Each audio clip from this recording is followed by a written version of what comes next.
On the evening of Tuesday, March 1st, 1932, Charles Lindbergh, a renowned aviator, and his wife, Anne Lindbergh, who was also an aviator, were going about their usual routine while their 20-month-old baby slept upstairs in the nursery of their Hopewell residence.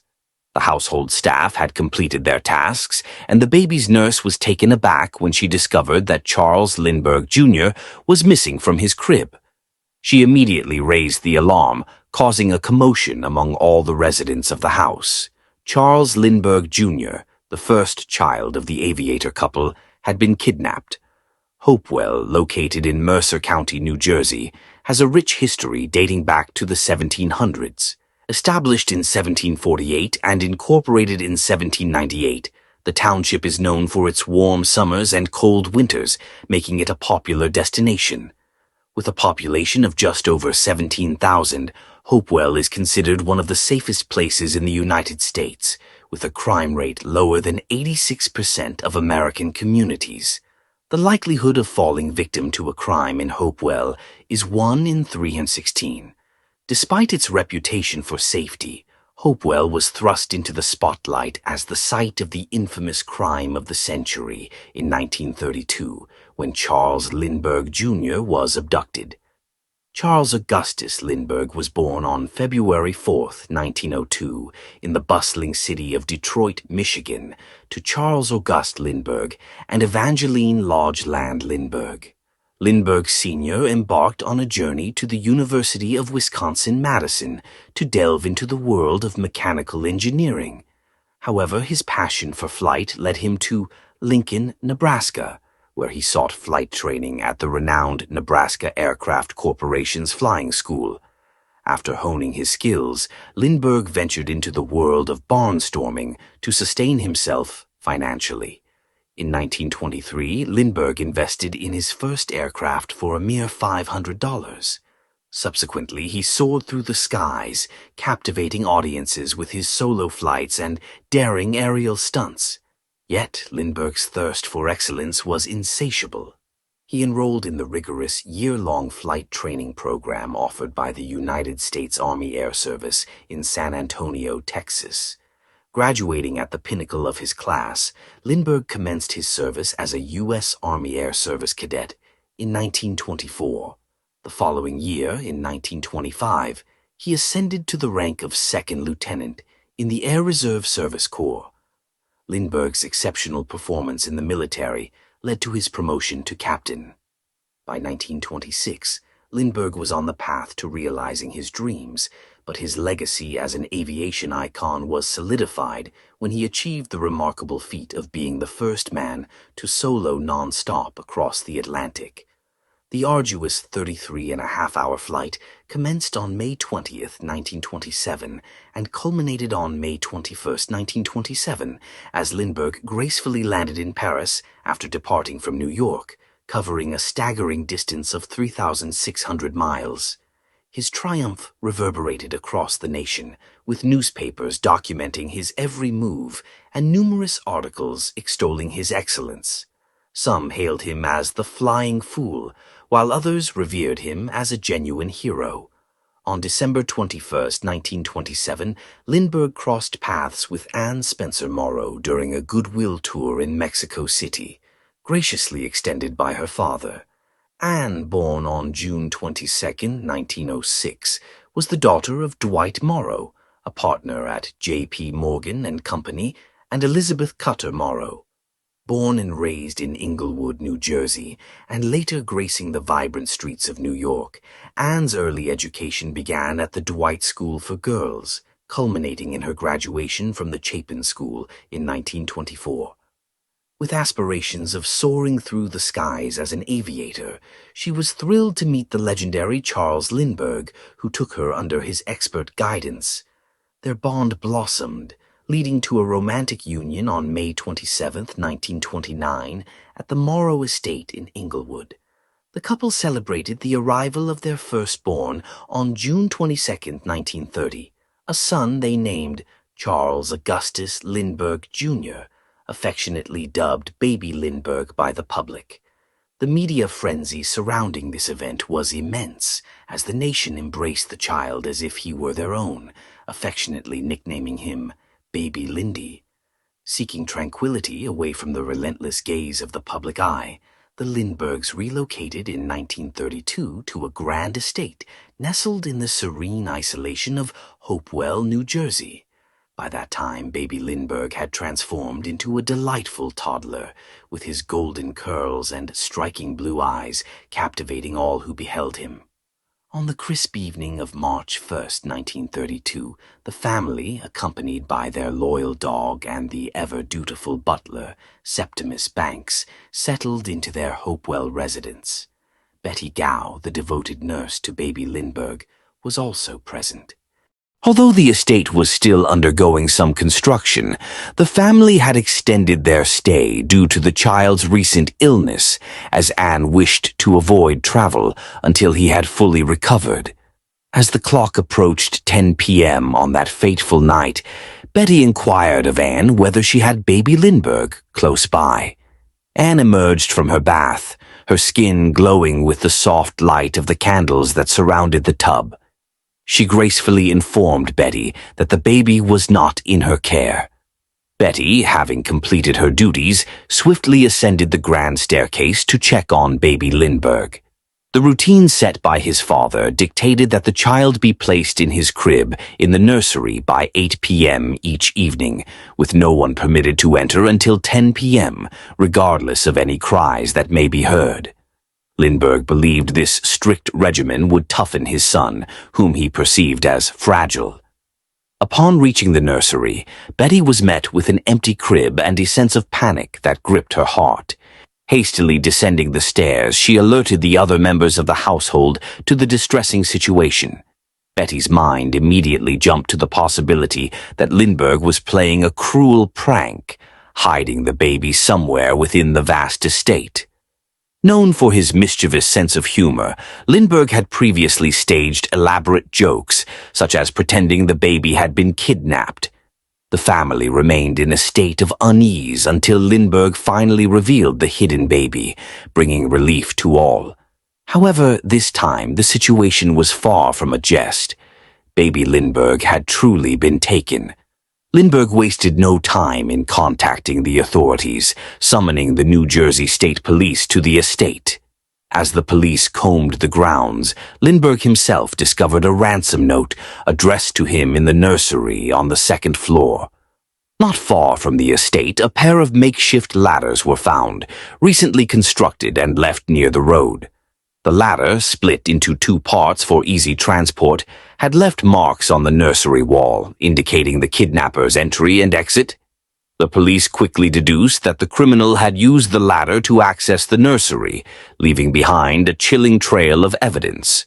Upon inspection, it was evident that the ladder had been damaged while the culprit was using it. The craftsmanship of the ladder indicated that its creator possessed exceptional carpentry and mechanical skills, as it was designed for maximum efficiency. Traces of mud were discovered inside the nursery, with a set of footprints located beneath the nursery window that were unfortunately unmeasurable. Following the footprints outside the estate, the police discovered a muddy area with footprints leading away from the house. Despite their efforts to collect the abductor's fingerprints from the nursery, the room had been meticulously cleaned, leaving no trace behind. Not a single fingerprint was found in the nursery, not even those that should have been present, such as the baby's, Anne's, Lindbergh's, or Betty's. The media quickly descended upon the Lindbergh estate, spreading the news far and wide. The incident became a national sensation, prompting an immediate investigation by the police, who made it their top priority. Initially, the police suspected that the abduction was an inside job, as the kidnapper seemed to have intimate knowledge of the Lindbergh family's whereabouts. They began by questioning those present in the house at the time of the abduction, followed by individuals who were aware of the Lindberghs' extended stay at their Hopewell estate. While Betty Gow and Septimus Banks cooperated fully during questioning, Violet Sharp, one of the Lindberghs' maids, displayed a haughty attitude and changed her story multiple times. Described as a vivacious young woman who enjoyed male company, Violet claimed to have been at the movies with a man on the night of the abduction. However, when pressed for details about the movie and her companion, she was unable to provide any specific information. Violet's ever-changing statements and questionable conduct made her a person of interest in the Lindbergh kidnapping case, leading to frequent questioning at the local police station. The initial ransom note, discovered on the nursery windowsill, demanded $50,000 from Lindbergh in exchange for the baby's safe return. The kidnapper also cautioned Lindbergh against involving the authorities. Upon closer examination, experts concluded that the note's author was of German descent and had spent time in America. A distinctive symbol consisting of 2 interlocking circles with a large red dot in the center and 3 holes punched through was found at the bottom right of the letter. On March 6, 1932, Lindbergh received a second ransom letter postmarked Brooklyn, New York, dated March 4th, in which the kidnapper raised the ransom demand to $70,000 due to police involvement. The governor subsequently convened a conference in Trenton, New Jersey, summoning prosecuting officials, law enforcement, and government representatives to discuss various theories and procedural policies. On March 8, 1932, Colonel Henry Breckinridge, Lindbergh's attorney, received a third ransom note, which rejected any intermediary selected by the family. That same day, Dr. John F. Condon, a retired school principal from the Bronx, placed a personal advertisement in newspapers, offering to act as the intermediary and proposing an additional $1,000 ransom payment to the kidnappers if they agreed. The next day, Dr. Condon was presented with the fourth correspondence from the kidnapper, wherein an agreement was reached for Dr. Condon to serve as a mediator. Lindbergh also assented. A sum of $70,000 was handed to Dr. Condon on the 10th of March, 1932. Without delay, negotiations commenced through the medium of newspaper columns. Dr. Condon utilized the secret term "Jafsi" in his exchanges with the abductor. Come the 12th of March, 1932, Dr. Condon was given the fifth ransom letter by a taxi driver named Joseph Perrone, who had obtained it from an anonymous individual. The missive indicated the location of another note beneath a stone near an outlying subway station. Dr. Condon proceeded to the spot and discovered the sixth note. This note contained a series of directives that led him to Woodlawn Cemetery near 233rd Street and Jerome Avenue, where he encountered an unidentified man who identified himself as John. Discussions regarding the ransom ensued, and John agreed to furnish proof of the child's identity. Dr. Condon was under the watchful eye of a bodyguard at all times, except during his meeting with Cemetery John. The man later became known as Cemetery John. On the 16th of March, 1932, Dr. Condon was given a baby's sleeping garment and the seventh ransom note. The attire was delivered to the Lindbergh family, who confirmed it belonged to baby Lindbergh. Betty Gow, the infant's nurse, discovered the child's thumb guard near the estate entrance on the 29th of March, 1932. She remembered the infant wearing it during the abduction. The 10th ransom note was received by Dr. Condon on the 1st of April, 1932, instructing him to have the money prepared by the following night. On the 2nd of April, 1932, the 11th ransom letter was delivered to Dr. Condon by an unknown taxi driver who had received it from an unidentified man.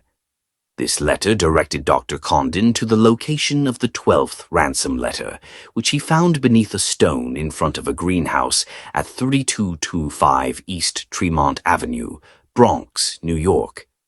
On that very evening, Dr. Condon encountered Cemetery John after meticulously following the instructions outlined in the final letter.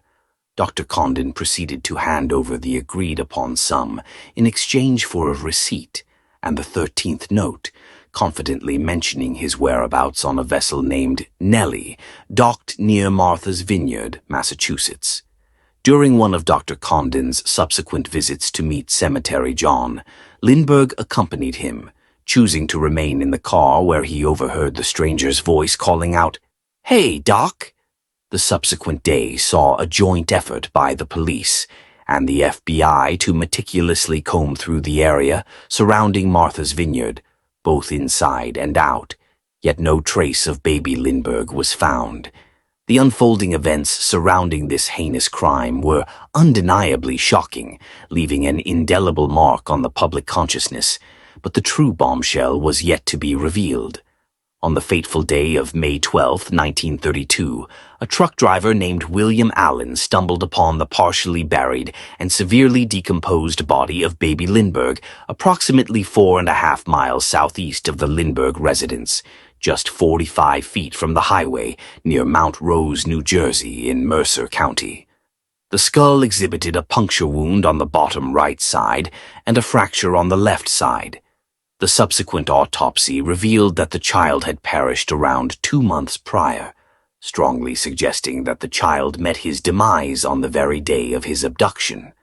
The Lindbergh family positively identified the remains, which were subsequently cremated in Trenton, New Jersey, on May 13, 1932. This tragic turn of events dealt a severe blow to both the authorities and the Lindbergh family, as the kidnapper had outwitted them all, resulting in the heartbreaking loss of baby Lindbergh. The situation took an unexpected turn on May 26, 1932, when the New Jersey State Police announced a reward of $25,000 for any information leading to the arrest and conviction of the kidnapper or kidnappers. However, the shocking turn of events on June 10, 1932, left the authorities reeling, as Violet Sharp, a maid in the Lindbergh household, tragically took her own life just a day before she was scheduled for further questioning. Nevertheless, her actions on the evening of March 1, 1932, were meticulously scrutinized, and it was confirmed that she had no ties to the kidnapping. The FBI remained steadfast in their pursuit of the abductor. Approximately $40,000 of the ransom money given to the kidnapper was distinguishable by gold certificates, a currency that was becoming increasingly rare. The New York City Bureau Office dispatched a letter on January 17, 1934, to all banks in the city, urging them to be vigilant for the marked ransom bills. They circulated a pamphlet detailing the situation and distributed copies to all employees handling money in various establishments. This had confounded investigators for an extended period, but in the fall of 1934, nearly 2.5 years after the Lindbergh baby's abduction, the effort to track the serial numbers of the ransom money finally paid off. On September 15, 1934, an alert teller at the Bronx Corn Exchange Bank spotted a gold bill with a license plate number written on it. Sensing something amiss, he promptly contacted the authorities. The police followed the trail, which led them to a gas station. The attendant who received the gold bill had noted down the license plate of the individual who handed it to him. The mention of the gold bill's scarcity in circulation during the transaction raised suspicions, prompting a peculiar response from the man. He casually remarked, "I only have about 100 left." Armed with this crucial piece of evidence, the police traced the license plate to a man named Bruno Richard Hauptmann on September 18, 1934, and initiated surveillance on his residence. Bruno Richard Hauptmann was born on November 26, 1899, in Kamenz, a town near Dresden in the Kingdom of Saxony, a state of the German Empire. He relocated to the bustling city of New York in November of the year 1923. The young 24-year-old Hauptmann was graciously taken in by a member of the German community and commenced his career as a skilled carpenter. In the year 1925, he exchanged vows with a charming German waitress named Anna Schufler, and 8 years later they welcomed their first child into the world. On the fateful day of September 19, 1934, Hauptmann became aware of being under surveillance and made a desperate attempt to flee, disregarding traffic laws and speeding through red lights. His escape was short-lived as he found himself cornered by a truck and apprehended by the authorities. Inside Hauptmann's garage, law enforcement uncovered a gas can filled with dollar bills amounting to nearly $15,000, bearing serial numbers that matched the ransom money distributed to the kidnapper a couple of years prior. Furthermore, Dr. Condon's phone number was found inscribed on a wall within the premises. A thorough search of Hauptmann's residence led to the discovery of a wooden plank in the attic, missing a piece that resembled the one utilized in crafting the makeshift ladder employed during the abduction of baby Lindbergh. The wooden plank was identified as originating from a ladder that accompanied Dr. Condon to a meeting with a mysterious individual known as Cemetery John, although he remained in the vehicle. Despite only hearing Cemetery John's voice from a distance when he called out, "Hey, Doc," Lindbergh testified that it was Hauptmann's voice he recognized that night. The prosecution proceeded to draw parallels between Hauptmann's handwriting and that found in the ransom letters.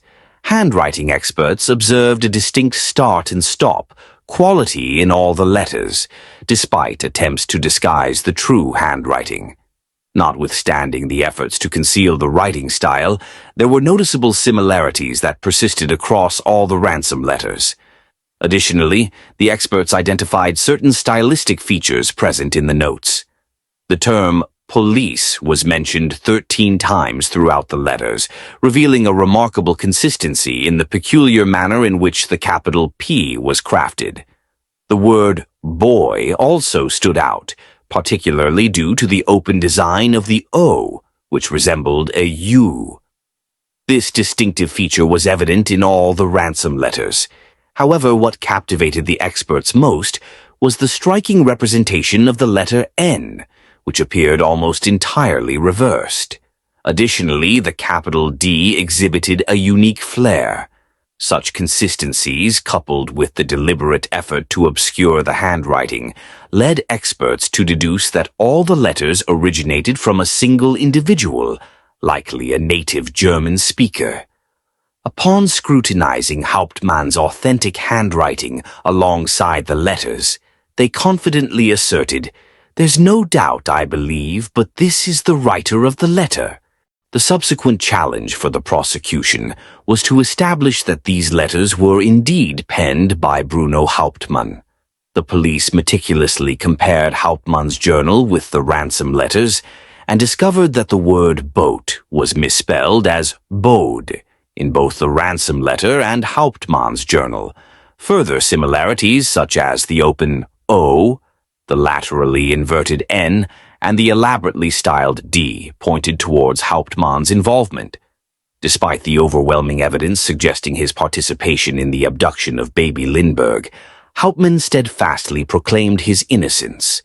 His wife, Anna Schufler, publicly defended her husband, asserting that she had known him for many years and believed he could never commit such a heinous act. The police dismissed the notion of an insider's involvement in the kidnapping when they failed to identify any potential suspects. Despite the absence of any credible evidence connecting Bruno Richard Hauptmann to the Lindbergh family, he was nonetheless charged with first-degree murder, kidnapping, and extortion. In 1936, authorities proposed to commute Hauptmann's death sentence if he would disclose the names of his accomplices, a request he steadfastly refused, maintaining his innocence throughout. The jury ultimately convicted him, leading to his execution in the electric chair at New Jersey State Prison on April 3, 1936. Following his death, Hauptmann's widow arranged for a private memorial service conducted in German by 2 pastors, and his remains were cremated. Hauptmann departed this world clinging to his claim of innocence. Years later, particularly during the 1980s and 1990s, new theories emerged, casting a different light on the infamous case. Scholars and theorists revisited the events, suggesting that Charles Lindbergh himself might have been the primary suspect in the kidnapping of his own child. At the time of the abduction, the police and Lindbergh's admirers were so captivated by his heroic image that they failed to consider him as a potential suspect. A thorough examination of Lindbergh's life revealed numerous overlooked red flags during the investigation. Notably, on the night of the kidnapping, Lindbergh was scheduled to be in New York for a speaking engagement, which he missed, claiming he had forgotten and was unable to notify anyone. This behavior was atypical for the usually meticulous and punctual aviator. Furthermore, when the FBI took over the investigation, Lindbergh appeared reluctant to fully embrace their involvement, insisting on maintaining control over the proceedings. As suspicions arose regarding the possibility of an inside job, Lindbergh swiftly dismissed the notion without further consideration. Lindbergh employed unconventional methods that deviated from police procedures to locate his son. He involved a local mobster named Mickey Rosner by providing him with a copy of the initial ransom letter discovered in baby Lindbergh's nursery. Upon hearing about the situation, the notorious gangster, Al Capone, who was incarcerated in a federal prison, offered assistance in exchange for a reduced sentence. However, Lindbergh politely declined Capone's offer. Lindbergh was a strong advocate of eugenics, a popular discipline at the time, which aimed to create a superior human race through biological and breeding practices. He believed that only the strongest individuals should reproduce. Lindbergh considered himself to possess superior genes and supported Hitler's eugenics program early on. It was later revealed that Lindbergh maintained 3 additional families, 2 in Germany and 1 in Switzerland, with 3 different women. He had fathered 7 children whom he kept hidden for their safety. Medical records indicated that Lindbergh's 20-month-old son, baby Lindbergh, suffered from a mild case of rickets, with overlapping toes and requiring assistance to stand. Additionally, his fontanelle remained open, a flexible area in a newborn's skull that typically closes within months. Baby Lindbergh received high doses of vitamin D and daily exposure to a sun lamp. Furthermore, Lindbergh's sister, Elizabeth Morrow, battled mental illnesses throughout her life, a fact known to Lindbergh that further reinforced his belief in his son's weak genetics. This theory suggested that Lindbergh abused his authority to conceal his own actions and shifted blame onto Hauptmann by manipulating the investigation's findings. Lindbergh viewed his child as physically inferior and sought his removal, particularly when Anne was expecting their second child. This presented an opportunity for Lindbergh to raise a more suitable and physically superior offspring. This theory also raised suspicions regarding Lindbergh and Violet's potential involvement as accomplices in the kidnapping of the child.